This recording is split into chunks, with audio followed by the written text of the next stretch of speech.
인생을 축제처럼 살아갈 수 없을까? 따라갑시다. 인생을 축제처럼. 여러분, 이것이 이제 머리에 딱 내리 박히면 좋을 것 같아요. 인생을 축제처럼. 한 번뿐인 인생인데 걱정하고 근심하고 얼굴이 컴하고 염려하다가 그런 인생을 다 마치는 사람도 있겠고, 걱정거리는 여전히 많이 있지만은 기쁨의 노래를 부르고 감사하고 즐거워하면서 그래 축제같이 그런 삶도 있거든요. 저는 또 우리 하나님은 여러분들이 정말 이 세상에 걱정, 근심 끊임없이 있겠지만 그 가운데서도 한없는 기쁨을 누리고 만족하며 살아가는 여러분이 되기를 우리 하나님이 바라시거든요. 여러분, 그런 삶이 되기를 바랍니다. 자, 인생을 축제처럼 오늘 살아갈 수 없을까요? 세 번째 말씀이에요. 아인리히 벨이라는 이 독일 사람 작가가 있었습니다. 이 사람 이제 독일 사람들 이름이 좀 성이 좀 특이해요. 하인리히 이런데 영어로 하면은요 헤인리치 이랬습니다. 근데 제가 이제 이 사람 이름을 보다가 제가 젊은 날에 그 유학을 가서 만났던 그 참 좋은 미국에 살고 있는 그 친구가 성이 헨리치거든요. 근데 이 사람이 똑같은 거더라. 그래서 생각났어요. 이 하인리히 벨 이분이 작가인데 라디오 방송에 방송을 하기 위해서 원고를 하나 이렇게 준비했답니다. 근데 그 원고가 굉장히 유명한 내용을 담고 있어요. 그래서 이분이 얘기했던 그 이야기가 세상 각 나라마다 이거 비슷한 유형의 버전들이 있다는 거예요. 이탈리아 어느 해변가에 얘기해요. 한 관광객이 해변가에 관광을 갔습니다. 카메라를 들고 관광을 하고 있는데 거기에 바닷가에 보니까 그 고깃배가 하나 이렇게 묶여 있는데 거기에 어부가 졸고 있더라는 게 이렇게 낮잠을 자고 있는 거예요. 관광객이 볼 때는 참 한심한 사람, 이렇게 햇빛 좋고 날이 좋은데 고기를 잡아야지 왜 저러고 있냐 말을 걸었어요. 아니 이렇게 날 좋은 날 고기를 잡으셔야지 왜 그렇게 있습니까? 어부가 대답을 했어요. 나는 오늘 아침에 일찍이 이 한날 필요한 고기 다 잡아뒀어요. 그리고 이렇게 여유를 부르고 있답니다. 관광객은 한마디 합니다. 아니 지금 시간도 많고 바다도 저리 잔잔한데 다시 나가서 또 고기 잡으시면 얼마나 좋아요. 하루에 서너 번씩 나가서 고기 잡으면 얼마나 좋아요. 그 어부가 우아하게 물었어요. 아니 그러면 어떻게 되는데?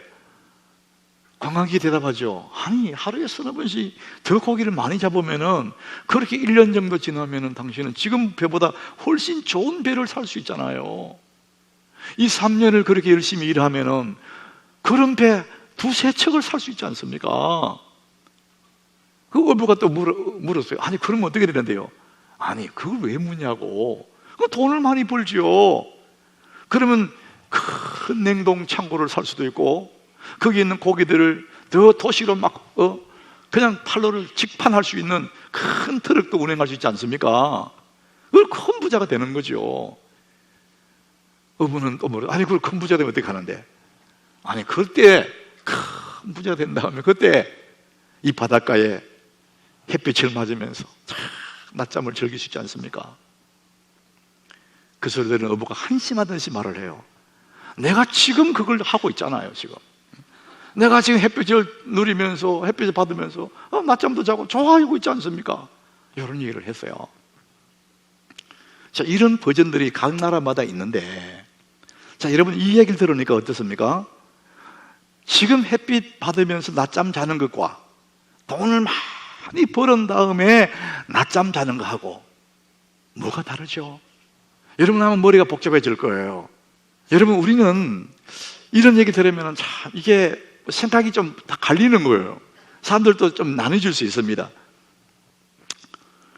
그 미국 대통령 이제 그 중에 오바마 아시잖아요. 흑인 대통령 오바마. 이분이 자기 재임 시절에 전 미국 국민들에게 의료보험 제도를 공약을 했거든요. 그러면서 그거 의료보험을 선전하기 위해서 광고도 했는데 욜로족이라고 했어요. 욜로. YOLO라는 욜로. 그 욜로는 You only live once. 당신은 한 번뿐인 인생입니다. 당신은 한 번만 삽니다. 그러니까 욜로라는 말을 썼어요. 그래서 그게 굉장히 유행했다는 거예요. 그러니까 젊은이들은 욜로족이라는 것도 생겼다, 유행어가. 그래서 그렇게 어려울 필요 없고 오늘을 즐기자, 한 번뿐인 인생인데, 이렇게 이제 해석한 사람도 있었답니다. 여러분, 우리 인생이 한 번 사는 건 맞아요. 그런데 우리 사람들이, 한국 사람들은 나이 가지고 얘기해요. 나이, 너 몇 살이냐 이거 가지고.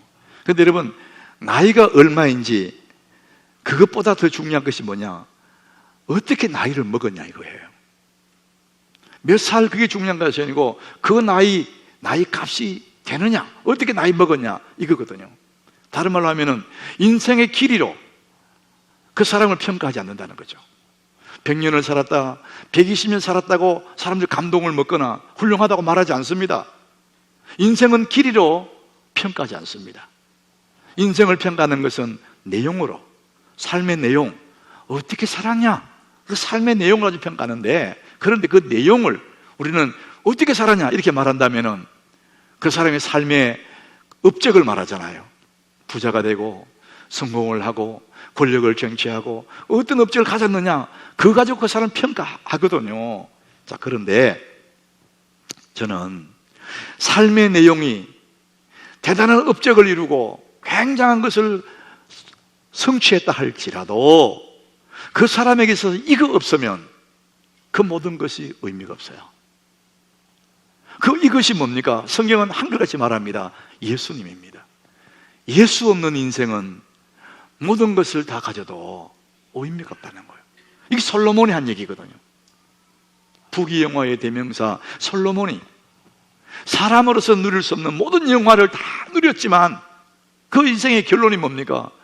하나님 없는 그 인생, 헛되고 헛되며 헛되고 헛되니 모든 것이 헛되도다, 이렇게 말합니다. 우리의 삶 속에 예수님이 계신다는 것은 너무너무 중요합니다. 여러분, 예수님이 계신 다음에는 햇볕을 쬐어도 의미가 있고 돈을 벌어도 의미가 있고 소고기 사 먹어도 의미가 있어요. 그런데 예수 없는 그 인생은 뭘 해도 의미가 없습니다. 그것을 헛되고 헛되며 헛되고 헛되니 그랬어요. 여러분, 인생의 중심에 예수님이 계시기를 바랍니다. 그러면 내 인생의 모든 것이 의미가 있는 거예요. 예수님이 그 당시의 사람들을 비유로 말씀하셨는데, 마태복음 11장에 우리 25절부터 읽었지만은 16절부터 보면은 예수님이 그 시대의 사람들을 비유로 말씀하신 적이 있어요. 장터에 아이들이 놀러 가서 자기들끼리 놀이를 한다는, 놀이를. 그래서 막 피리를 불면은 주변의 사람들이 막 춤을 춰야 되는데 피리를 불어도 춤을 추지 않는 세대, 또 사람이 죽어서 상례를 메고 나가는 장례하는 그런 노래를 하는데, 그러면 사람들이 옆에서 가슴 아파하고 슬퍼해야 되는데 울어도 애곡하지 않는다는 거예요. 가슴을 치지 않는다는 거예요. 그 시대의 사람들이 그러했고 이 시대의 사람도 그렇다는 겁니다. 왜 사람들이 피리를 불어도 춤을 추지 않고 슬피 울어도 가슴을 치지 않았을까? 반응 없는 사람을 왜 반응 없이 살아갈까? 그것을 오늘 28절에서는 이렇게 말을 합니다. 오늘 28절 우리 같이 한번 읽어보겠습니다. 수고하고 무거운 짐진 자들아 다 내게로 오라. 내가 너희를 쉬게 하리라. 그 사람들이 그렇게 된 이유가 뭐냐? 수고하고 무거운 짐을 졌대요. 그러니까 너무나 인생의 짐이 무거워서 그런 춤을 출 여유가 없고 내 마음이 고장났기 때문에 눈물도 안 난다는 거예요. 그러니까 그런 고장난 사람들의 그 마음, 반응 없는 세대를 주님이 통틀어서 수고하고 무거운 짐을 졌다, 이렇게 표현을 하시는 거예요. 여러분, 오늘 우리 주보 이 표지에 보면은 한 아이가 연을 들고 막 연을 날리잖아요. 연을, 아빠가 돼서 연을 날려주는 거예요. 바람 부는 언덕에서 희망의 연을 날립시다. 제가 언젠가 이 설교를 한 적이 있거든요. 우리가 사는 세상에는 늘 바람이 불어요. 수고의 바람이 불고 시련의 바람이 불고 걱정, 근심의 바람이 끝없이 불어옵니다. 이것이 인생의 언덕입니다. 이 땅에 사는 사람치고 이런 어려운 시험에, 어려운 상황 속에 직면하지 않는 사람 한 사람도 없다는 거예요. 예수님은 그것을 수고하고 무거운 짐이라 그래요. 여러분, 그런 어려움이 많이 있다 할지라도 그런 가운데서 그 어려움 때문에 좌절하며 사는 사람도 있고, 그 바람이 시련의 바람이 불 때에 그 고통과 시련의 바람, 그 바람을 이용해서 오히려 희망의 연을 날린 사람도 있다는 거거든요. 예수님은 지금 그 말씀 하시고 싶은 거예요. 우리가 사는 세상에는 환난이 많고 고난의 바람도 불고 시험의 바람도 불어오지만은 그런 가운데서도 예수님 붙잡고 우리의 희망의 연을 날릴 수 있다, 그 말씀을 하시는 겁니다. 수고하고 무거운 짐자들아. 수고하고 능동태인데, 여러분, 이 수고라는 단어가 맨 처음 쓰여진 곳이 성경에 창세기 3장이에요. 하나님이 먹지 말라고 한 선악과를 따먹은 이후에 아담과 하와가 동산에 숨었거든요. 그때 하나님이 찾아오셨어요. 그리고 하나님이 하와에게, 여자에게 하시는 말씀이, 여자에게 이르시되 네가 수고하고 자식을 낳을 것이며, 이렇게 했어요. 여자의 가장 큰 수고, 가장 큰 고통은 해산의 고통이랍니다. 이 여자에게 왜 이런 수고가 왔느냐? 하나님이 하지 말라는 했거든요. 그래서 능동태, 수고하고, 이 수고는 스스로 끌어들인 수고라는 것이죠. 하나님 남자에게도 말합니다. 아담에게 이르시되 너는 평생에 수고하여야 그 소산을 먹으리라. 그 전까지는 동산에서 주님을 교제하며 살 수 있었어요. 그런데 하나님이 하지 말라는 한 이후부터는 여자는 해산에 수고를 해야 되고 남자는 땀 흘리는 수고를 해야 되는, 이런 수고와 무거운 짐을 졌다는 거예요. 이 무거운 짐은 수동태예요. 어쩔 수 없는 짐이 있어요. 살다 보면 부모가 되고 부모이기 때문에 어쩔 수 없이 부모의 짐을 져야 되거든요. 자식은 자식대로 무거운 짐이 있어요. 그래서 이 땅에 사는 동안에 수고와 무거운 짐을 지지 않는 사람이 아무도 없습니다. 그 무거운 짐을 졌기 때문에 우리 마음이 고장이 난 거죠. 예수님은 이런 사람들의 수고와 무거운 짐을 이 사람들에게 주님 하시는 말씀이 다 내게로 오라는 거예요. 너무 쉽게 말씀하시죠. 그 문제에 내가 아무리 해결하려고 애를 써도 내 속에 있는 근심들, 이 걱정거리들을 나는 해소할 수가 없다는 거예요.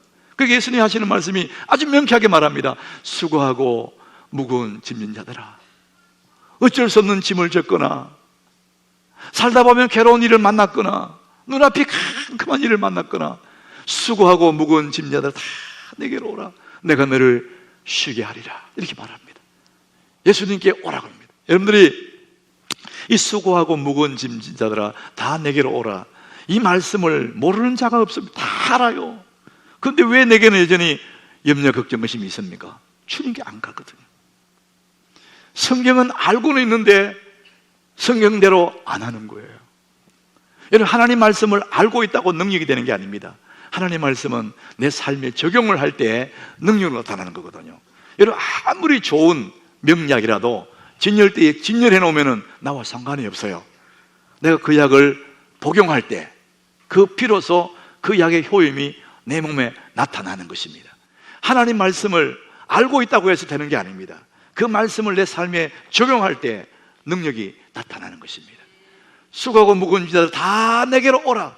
내가 너희를 쉬게 하리라. 여러분, 이 말씀을 적용하시기 바랍니다. 주님께로 나오시길 바랍니다. 근데 사람들은 주님께 안 오거든요. 저는 강아지 한 마리를 8년 반을 키웠어요. 제가 아마 강단에서 그 얘기 많이 했을 것 같아요. 하얗고 이쁜 강아지 8년 반을 살았으니까 가족처럼 지냈어요. 걔도 자기는 개인 줄을 모르고 살더라고요. 지가 사람인 줄 알아요. 그러니까 자기 꼭 사람처럼 행동을 해요. 그래서 그 애를 이제 데리고 이제 그 미국에 이민 목회할 때예요. 장로님 집에 저녁에 놀러 갔어요. 개를 차에 데리고 이제 갔어요. 그러니까 장로님이 넓은 뒷뜰이 있고 수영장도 있는 그런 집에 살았거든요. 그 강아지를 푸는, 강아지를 얼마나 좋아해, 뛰다니고. 그러니까 장로님 함께 우리가 이제 차를 마시고 이렇게 아내하고 이렇게 앉아 있는데 갑자기 장로님 집에 진돗개 한 마리 있었어요. 하얀 진돗개, 이만큼 크거든. 우리 애 개는 요만한데 10배가 큰 그 놈이 확 뛰어나오는 거예요. 그러니까 얘가 당황을 하니까, 잘 놀다가 당황을 하니까 나를 향해서 손살같이 뛰어오는 거예요. 그래서 저는 괴를 딱 끄라니까 뛰어오던 진돗개가 나를 이렇게 쳐다보더라고요. 이렇게. 더 이상 못 오고 이렇게 쳐다보는 거예요. 이런 아이들이 뛰놀다가 잘 놀다가 어려움 당하면은요, 엄마한테 막 뛰어오는 거예요. 이게 인간의 본능이에요. 여러분, 객지생활 하다가 어려움 당할 때 부모님이 생각나는 거예요. 객지생활 할 때 어려움 당하면은 나도 모르게 부모님이 생각난다고. 이게 인간의 본능이에요. 수고하고 무거운 짐자들아 다 내게로 오라. 예수님이 그렇게 말씀하셨는데, 여러분 어려울 때 누구를 찾아갑니까? 사람들은 어려움 당할 때 누구를 찾아가는 거 보면 저 사람이 뭘 믿는지를 알게 됩니다. 주로 사람들은 자기 말 들어줄 사람을 찾아가. 사람을. 성경이 뭐라 그러냐? 사람 찾아가지 마라 그래요. 그 사람 진짜 어려울 때 네게 힘이 될 수 없다. 자기 문제도 해결 못하는 사람인데 어떻게 너 힘이 해결하냐? 도울 힘이 없는 방백들을 의지하지 마라 그래요. 그래서 예수님 말씀은 수고하고 무거운 자들아 다 내게로 오라. 내가 너희를 쉬게 하겠다. 여러분, 주님께로 나오시기를 바랍니다. 여러분, 어떤 문제도 주님께 가지고 오면 주님이 해결하십니다. 여러분, 쉼을 주신다는 거잖아요. 근데 왜 우리가 주님께 안 갑니까? 그분이 누군지를 모르거든요. 그냥 관념 속에 예수님, 관념 속에 하나님 이러지, 하나님이 얼마나 위대하신 분인지를 모르기 때문에 우리는 어려울 때 수고의 짐을 가지고 주님께 안 가는 거예요. 여러분에게 예수님이 어떤 분이십니까? 예수님이 제 아들에게 물었잖아요. 사람들이 나를 누구라 그러더냐? 세상의 사람들이요, 예수님이 세례 요한처럼 훌륭한 사람이랍니다. 엘리야나 예레미야 같은 그런 선지자라고 합니다. 사람들은 그렇게 생각한 거예요.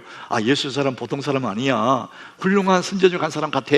사람들은 그렇게 정도 생각한 거예요. 우리나라 같으면은요, 아마 석가나 공자나 마호멧이나 뭐 그런 훌륭한 성인들 반열에 예수님이 끼워 넣었을 거예요. 도덕적으로 훌륭하고 좀 더 뛰어난 삶을 사는 사람이다. 우리는 그렇게 생각하지만 여러분, 예수님은 그 이상이거든요. 그러니까 예수님이 그래서 물었어요. 그러면 너희들은 나를 누구라 그러느냐? 이렇게 물었어요. 마태복음 16장 15절에 너희는 나를 누구라 그러느냐? 이렇게 물었어요. 여러분, 굉장히 중요한 질문이죠. 예수님을 누구라고 생각에 따라서 내 인생이 확 갈려버립니다. 예수님이 누구냐? 뭐 훌륭한 분이에요. 이렇게 생각하면은 그 평범한 인생이에요. 그러나 예수님이 누군지를 알면은 우리는 주님 앞에 다가가게 되죠. 자, 그럴 때 베드로가 대답합니다. 16절에 이렇게 대답하죠. 우리 한번 같이 읽어보겠습니다. 시몬 베드로가 대답하여 이르되 주는 그리스도시요 살아계신 하나님의 아들이시니다. 따라합시다. 주는 그리스도시요. 예수님의 하나님의 아들 그리스도라는 사실을 베드로 고백을 했어요. 평범한 세례 요한, 엘리야, 예레미야처럼 좀 더 예수님은 훌륭한 분입니다 이렇게 알고 있지만은 베드로는 예수님은 하나님의 아들이시고 그리스도십니다. 왕이십니다. 메시아십니다. 이렇게 안 구해요. 그럴 때 예수님이 바요나 시몬아 네가 복이 있다는 거예요. 예수님을 메시아로 아는 것은 복이 있는 것입니다. 우리가 많이 가지고 있다고 복이 아니고 예수님을 우리의 구주로 믿는다는 것, 예수님을 나의 구주로 알고 있다는 것은 여러분 복인 줄 믿으시기를 바랍니다. 예수님은 그런 분이라는 거예요. 그런 예수님이시지만 그 당시의 사람들은 이 예수님을 몰라본 거예요. 여러분, 오늘 우리 25절 읽었는데 보면 25절부터 25절이 이렇게 말씀하시거든요. 그때에 예수께 대답하여 이르시되 천지의 주제이신 아버지여 이것을 지혜롭고 슬기 있는 자들에게 숨기시고 어린 아이들에게는 나타내심을 감사합니다. 그 당시에 똑똑하다고 생각한 사람, 지혜롭다고 생각한 사람들은 예수님이 계셔도 그분이 메시아인지를 몰랐다는 거예요. 근데 어린아이 같은 사람들에게는 저분이 메시아구나 알게 됐다는 거예요. 이게 너무나 우리에게는 복이라는 것이죠. 우리같이 평범한 사람들이 막 연구한 것도 아닌데 예수님이 그리스도시구나 이걸 알겠다는 것은 얼마나 큰 복인지를 모릅니다. 그분이 만약에 메시아인지를 알았다면, 그분이 내 인생의 모든 문제를 해결할 수 있는 분인 줄을 안다면 누가 그분에게 안 찾아가겠습니까? 여러분들은 예수님을 누구라고 하십니까? 여러분에게 있어서 예수님은 누굽니까? 나는 예수님을 어떻게 생각하지? 여러분 생각해 보셔야 됩니다. 하나님은 우리에게 너무너무 주고 싶어하는, 참다운 기쁨을, 쉼을 주고 싶어하는데 우리는 눈치만 보고 그분이 누군지를 모르니까 예수 그리스도 그분이 누군지를 모르니까 늘 두려워하며 산다는 거예요. 요한복음 14장 27절에 예수님이 그렇게 말씀하십니다. 평안을 너희에게 끼치노니, 같이 읽어보겠습니다. 곧 나의 평안을 너희에게 주노라. 내가 너희에게 주는 것은 세상에 주는 것 같지 아니하니라. 너희는 마음에 근심하지도 말고 두려워하지도 말라. 너희는 마음에 근심하지도 말고 두려워하지도 마라.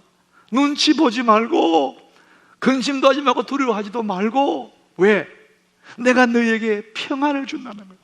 이 평안은 세상에 주는 평안과는 비교도 안 되는 평안이다. 네가 오늘도 바람 부는 언덕에 서 있고 걱정 근심 그런 현장에 내가 있지만은 네게 내가 평안을 주는데, 이 평안을 받으면 세상이 올 것 같지 않아서 너는 마음에 근심도 하지 말고 두려워하지도 마라. 주님이 그렇게 말씀합니다.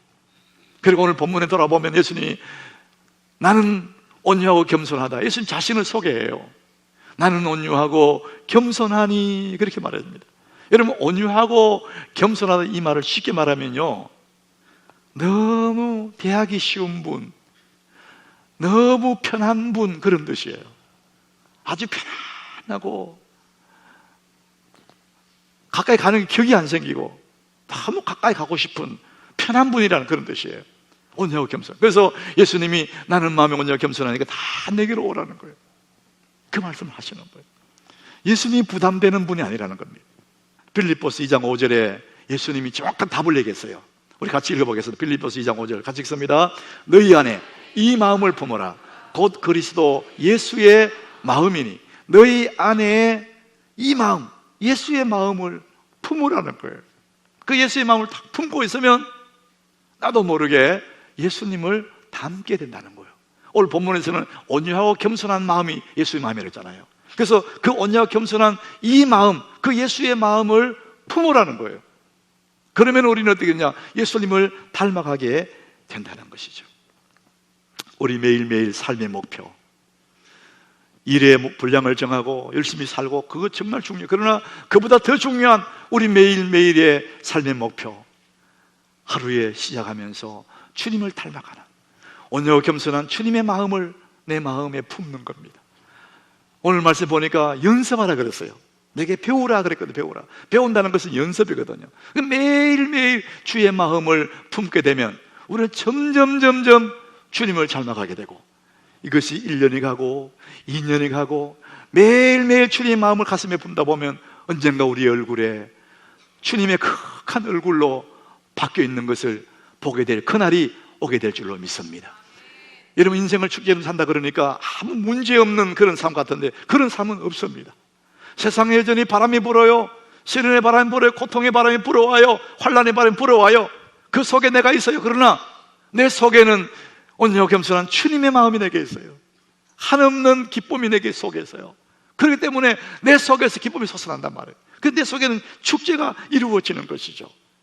골로새 2장 3절에 예수의 마음을 이렇게 얘기합니다. 예수에게 뭐가 있느냐? 우리 같이 읽어보겠습니다. 그 안에는 지혜와 지식의 모든 보화가 감추어져 있느니라. 여러분, 그 안에는 예수의 안이거든요. 예수 안에는 지혜가 있고 지식이 있고 모든 보화가 예수님 안에 감춰 있다는 겁니다. 그래서 우리는 그 예수의 마음을 내가 품으면은 내 속에 지혜가 들어오고 지식이 들어오고 온갖 좋은 보화가 내 속에 들어오는 거예요. 그러다 보니까 내 속에는 기쁨이 솟아나고 샘물 같은 그런 즐거움들, 그래서 내 속에는 축제가 일어나는 것입니다. 환난이 없어서가 아니라, 시련의 바람이 안 불어서가 아니라, 그 속에서도 예수의 마음을 품은 우리들은 여전히 축제가 시작되는 것이죠. 여러분, 환난이 바람이 불어온다 할지라도, 고통의 바람에 노출된다 할지라도 여전히 내 속에는 주님이 계셔서, 온유하고 겸손한 주님이 계셔서 날마다 여러분 기뻐하고 즐거워하고 감사하고 예수님 바라보면서 축제를 벌이는 여러분 되시기를 예수 이름으로 축복합니다.